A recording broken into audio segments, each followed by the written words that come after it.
പഴംപൊരിക്ക് വേണ്ടി 5 പഴം എടുത്തിട്ടുണ്ട്. അതിലേക്ക് കൂട്ടായിട്ട് ഒരു ഗ്ലാസ് മൈദപ്പൊടി, 2 ടേബിൾ സ്പൂൺ അരിപ്പൊടി, ഒരു 2 സ്പൂണ് പഞ്ചസാര, ഒരു നുള്ളു ഉപ്പ്, 1 സ്പൂണ് ഏലക്ക പൊടിച്ചത്, ഇതൊക്കെ ചേർത്ത് നന്നായി ഒന്ന് ഇളക്കി യോജിപ്പിക്കുക. അതിനുശേഷം ഒരു 1/4 ടീസ്പൂണ് മഞ്ഞളും കൂടി ഇട്ടിട്ട് നന്നായി ഇളക്കി യോജിപ്പിച്ചതിന് ശേഷം കുഴമ്പ് രൂപത്തിൽ വെള്ളമൊഴിച്ചാക്കിയെടുക്കുക.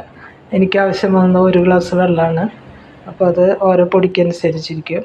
അപ്പോൾ ഞാനിപ്പോൾ ഇളക്കി യോജിപ്പിക്കട്ടെ. 1 ഗ്ലാസ് വെള്ളം എനിക്ക് ആവശ്യം വന്നത്. അപ്പോൾ അത് ഈ രൂപത്തിൽ കിട്ടണം.